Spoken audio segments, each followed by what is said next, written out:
നമസ്കാരം, എല്ലാവരും സുഖമായിട്ടിരിക്കുന്നു. ഇന്നത്തെ ഒരു ടോപ്പിക്ക് ഞാൻ ചൂസ് ചെയ്തത് ഇന്നർ വർക്കാണ് കേട്ടോ. ചൂസ് ചെയ്യാനുള്ള കാരണം എന്താണെന്നറിയോ? നമ്മളെ മിക്ക ആൾക്കാരും കേട്ടിട്ടുണ്ട് നമ്മൾ ഇന്നർ വർക്കിൻ്റെ പ്രാധാന്യത്തെ പറ്റി. ഈ ഒരു ജിൻ ഫ്ലെയിം ജേർണിയിൽ ഇന്നർ വർക്ക് ചെയ്യണം, ഇന്നർ വർക്ക് ചെയ്താലേ സെപ്പറേഷൻ തീരുള്ളൂ, ഇന്നർ വർക്ക് ചെയ്താലേ DM തിരിച്ചു വരുള്ളൂ, അങ്ങനെ ആയാലേ നമുക്ക് യൂണിയൻ സംഭവിക്കുള്ളൂ. ഒട്ടുമിക്ക ആൾക്കാരുടെയും വിചാരം ഇന്നർ വർക്ക് ചെയ്യണത് DM തിരിച്ചു വന്ന് ഒരു 3D യൂണിയൻ അങ്ങനെയാണ്. അതാരുടെയും തെറ്റല്ല. ഈ പറയുന്ന ഞാനടക്കം അങ്ങനെ വിചാരിച്ചുകൊണ്ടിരുന്നത്. സെപ്പറേഷൻ കേൾക്കുന്നത് പോലും എനിക്ക് പേടിയായിരുന്നു. പക്ഷെ ഞാനൊരു കാര്യം മനസ്സിലാക്കിയിരുന്നെന്ന് വെച്ച് കഴിഞ്ഞാൽ, ഇന്നർ വർക്ക് ചെയ്യണം, അത് ഇമ്പോർട്ടൻ്റ് ആണ്. അത് പക്ഷെ ഒരിക്കലും നമ്മുടെ ഫോക്കസ് നമ്മുടെ DM തിരിച്ചു വരാനും നമ്മുടെ പെർമനന്റ് യൂണിയൻ പെട്ടെന്ന് നടക്കാനും വേണ്ടി മാത്രം ഫോക്കസ് ചെയ്തുകൊണ്ടായിരിക്കരുത്. ഒന്ന് ആലോചിച്ച് നോക്കൂ, നമ്മൾ എത്ര ജന്മങ്ങൾ കഴിഞ്ഞാണ് നമ്മളൊരു മനുഷ്യജന്മത്തിലോട്ട് വന്നതല്ലേ? അപ്പോൾ നമ്മുടെ ചുറ്റും നമ്മളൊന്ന് നോക്കിക്കഴിഞ്ഞാൽ നമുക്ക് ഒരുപാട് കാര്യങ്ങളുണ്ട്, നമ്മളതൊന്നും കാണുന്നില്ല. നമ്മളതിലൊന്നും ഒരു സന്തോഷം കാണാനോ അതിലത്തെ നന്മ കാണാനോ അതിലത്തെ ജോയ് കാണാനോ ഒന്നും നമ്മൾ ശ്രമിക്കാതെ എൻ്റെ DM പോയി, എൻ്റെ DM വേറെ കാർമിക്കിൻ്റെ കൂടെയാണ്, തേർഡ് പാർട്ടിയുടെ കൂടെയാണ്, എന്ന് വരും എവിടെ വരും എന്നെ ആലോചിക്കുന്നുണ്ടാവോ, ഞാനിവിടെ ആലോചിച്ചിരിക്കുകയാണ്, ഞാൻ കരഞ്ഞിരിക്കുകയാണ്, അങ്ങനെ ആ ഒരു നെഗറ്റീവ് തോട്ട്സിലും പാറ്റേണിലും കിടക്കുകയാണ്. അപ്പോൾ അങ്ങനെ ആവരുത്. നമുക്കെല്ലാം വേണം നമ്മുടെ ലൈഫിൽ. നമുക്ക് DM മാത്രം മതിയോ? നമ്മൾക്ക് റെസ്പെക്റ്റ് കിട്ടണം, നമ്മൾക്ക് മണി വേണം, നമ്മൾക്ക് അതുപോലെ തന്നെ എന്ത് വേണം, അബണ്ടൻസ് വേണം. നമ്മളെല്ലാ രീതിയിലും നമ്മൾ ഹാപ്പി ആയിട്ടിരിക്കണം.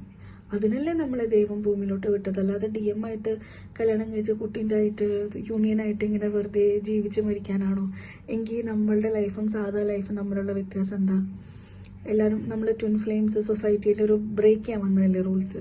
നമ്മളും ഇങ്ങനെ സാധാരണ ആൾക്കാരെ പോലെ രാവിലെ എണീക്കുന്നു, പണിക്ക് പോകുന്നു, ജോലിക്ക് പോകുന്നു, DMൻ്റെ കൂടെ ജീവിക്കുന്നു, കുട്ടികളുണ്ടാക്കുന്നു, സമൂഹം സൃഷ്ടിക്കുന്നു, മരിച്ചു പോകുന്നു. അതല്ലല്ലോ നമ്മുടെ പർപ്പസ്. ഓഫ് കോഴ്സ് നമ്മൾക്ക് DMനെ വേണം, നമ്മുടെ തന്നെ ആത്മാവിൻ്റെ ഒരു പാതിയാണ് അല്ലേ? ആളെ ഫോക്കസ് ചെയ്തുകൊണ്ട് ഒരിക്കലും ഇന്നർ വർക്ക് ചെയ്യാതിരിക്കുക.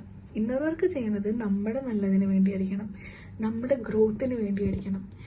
ആ ഗ്രോത്തിൽ നിന്ന് വേണം, നമ്മുടെ അബണ്ടൻസിൽ നിന്നും നമ്മുടെ ഹൈ എനർജിയിൽ നിന്നിട്ട് വേണം നമ്മുടെ യൂണിയൻ നടക്കാൻ. ഞാൻ പറയണത് മനസ്സിലാവുന്നുണ്ടോയെന്ന് അറിയില്ല. കുഴപ്പമില്ല, പോകെ ഞാൻ വേറെ വീഡിയോസ് ചെയ്യാം. നമ്മുടെ ഇന്നർ വർക്ക് സീരീസ് ആയിട്ട് ഞാൻ ചെയ്യാം. ഇപ്പം തൽക്കാലം ഞാൻ ഈ ഒരു കാര്യം പറഞ്ഞത് എന്താണെന്ന് വെച്ച് കഴിഞ്ഞാൽ, എനിക്ക് ഇത്രേ ഉള്ളൂ. നമ്മളൊരിക്കലും DMനെ ഫോക്കസ് ചെയ്ത് നമ്മുടെ ലൈഫ് തീർക്കരുത്. അവർ വരാതിരിക്കുക, കാർമിക്കിൻ്റെ കൂടെയോ എവിടെയോ ആവട്ടെ അല്ലേ? നമ്മൾ എത്ര നാളുണ്ടാവും ഈ ഭൂമിയിൽ നമുക്കറിയോ? ഇല്ല. അപ്പോൾ നമുക്ക് ഇന്ന് തന്നിരിക്കുന്ന ബ്ലെസ്സിങ്സ് കാണാതെ ഫ്യൂച്ചറിലേക്കുള്ള ബ്ലെസ്സിങ്ങിന് വേണ്ടി ഇന്ന് കരഞ്ഞിരിക്കുന്നതിൽ അർത്ഥമില്ല. നമ്മൾ നമ്മുടെ ഗ്രോത്തിന് വേണ്ടിയിട്ട് ഓക്കെ, ഇന്ന് വരെ നമ്മൾ കരഞ്ഞിരുന്നു, ഓക്കെ ഫൈൻ, പോയി. നാളെ മുതൽ നമ്മൾ സ്റ്റാർട്ട് ചെയ്യണത്, നെക്സ്റ്റ് സ്റ്റെപ്പ് നമ്മൾ വെക്കണത് നമ്മുടെ ഗ്രോത്തിന് വേണ്ടി ആയിരിക്കണം. അപ്പം അത്രേ ഉള്ളൂ ഞാനിതിൽ പറയാൻ ഉദ്ദേശിച്ചത്. അടുത്ത ഇന്നർ വർക്ക് സീരീസ് ആയിട്ട് നമുക്ക് കാണാം. പിന്നെ ഞാൻ വിചാരിക്കണു നമ്മുടെ ഷോർട്സ് ഞാൻ ആദ്യമായിട്ടാണ് ഞാനൊരു യൂട്യൂബ് റീൽസ് വീഡിയോസ് എല്ലാം ചെയ്യണത്. അപ്പോൾ അതുകൊണ്ടാണ് ഞാൻ AI ചെയ്ത് നോക്കിയത്. നിങ്ങൾക്ക് ഇഷ്ടപ്പെടുന്നുണ്ടോയെന്ന് അറിയില്ല. നിങ്ങൾ കമൻ്റ് അയക്കൂ, എന്നാലേ എനിക്ക് അറിയുള്ളൂ. നിങ്ങളുടെ കമൻസ് കൂടെ എനിക്ക് അറിയാൻ വഴിയുള്ളൂ, വേറെ വഴിയില്ല. അപ്പോൾ എല്ലാവരും സന്തോഷമായിരിക്കട്ടെ, എല്ലാവരും സുഖമായിട്ടിരിക്കട്ടെ. ഹരേ കൃഷ്ണ.